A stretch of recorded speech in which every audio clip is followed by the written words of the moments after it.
7:41 on this Tuesday. Good morning and welcome to the Hometown Morning Show with Tori and Kyle. And welcome to the Hometown Morning Show, Dr. Jaimie Ronchetto. How you doing today? Good morning. Good morning. Good morning.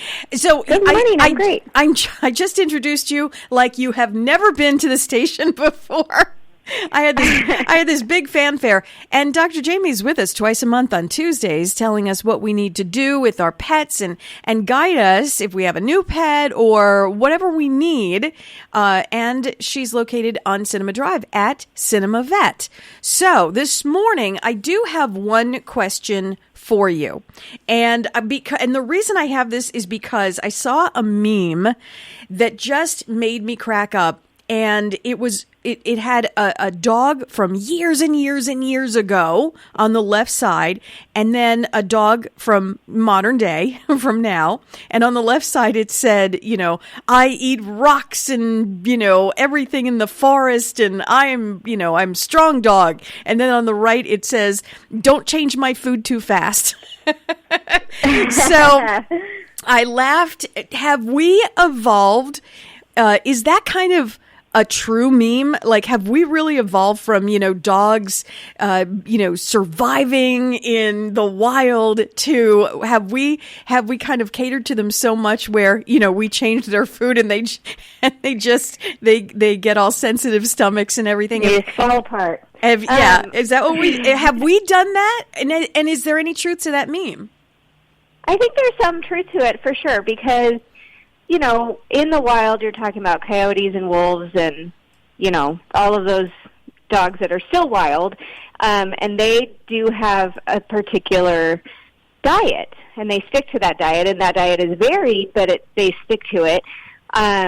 We have made our companion dogs so far removed from wolves and, wild dogs that, some dogs definitely have sensitivities, and if you change their food too fast, they can get diarrhea for a little bit before they get used to it. Other dogs are fine, so you just never quite know. Well, I just always recommend to clients to, you can change their food, but just do it over a few days. Like mix the two for a little bit to switch it up, and.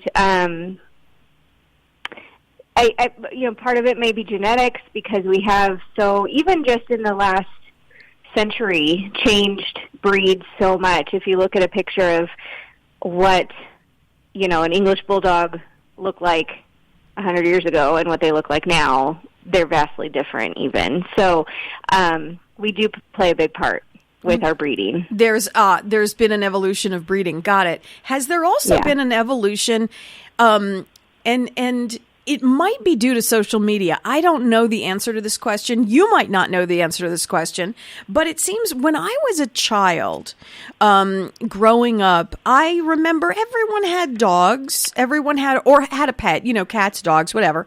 And we certainly loved them, but it seems as though society loves them so much more now. Is it because of social media and we're just made aware of it? Or have you seen that we cater to our pets like they are people? I think that is exactly it. I think today's families definitely cater to their pets as if they were children, or if they were little people in our house. They have access to our beds and they have access to our couches, and our lives sometimes revolve around our pets, which isn't a bad thing. It's just different than what it was even just a few decades ago.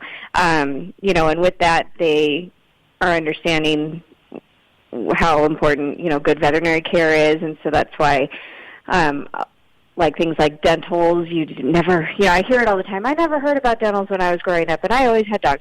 Well, yeah, it probably wasn't as big of a thing, and your dog probably lived in the backyard more so than in the house. And so things have evolved. We've learned more. Pets are now compared to family members, and we are taking better care of them. Do you think it is better that we dote over them so much, or do you think it's a happy balance. Should we, love and care for them and obviously take care of things like their teeth that we never knew about before and certain things. I mean, the biggest problem when I was a kid, I remember and you have to remember I lived back in Jersey and there were woods around me, right? The biggest thing everybody was worried about were the ticks. Check the dog for ticks, check the dog for ticks. And that was the biggest, concern. Now we've got to make sure their teeth are good and they have no tartar, and because that's not good for the dog. And you know what I mean?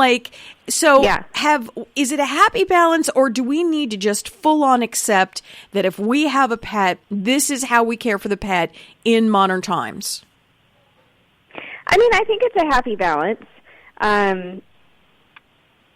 It also depends on just who you are as a person. I mean, there are still people that, they have working dogs, which are certainly different than just family companions. There's different uses for our pets, so that kind of comes into play as well. But we still really recommend flea and tick prevention. That's still an issue. It's just, as veterinary medicine has evolved, we've learned more, and so we can recommend more things to our clients to keep their dogs living long, healthy lives.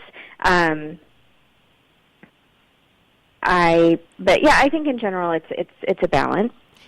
And let's just talk about ticks for one more second. When I was a kid, I need you to correct me if this was the wrong way. I remember my grandmother, whenever there was a tick involved, she said that you had to be really careful taking the tick off the dog because the body could separate from the head and the head could embed into the dog. Is that true? Was she right or wrong?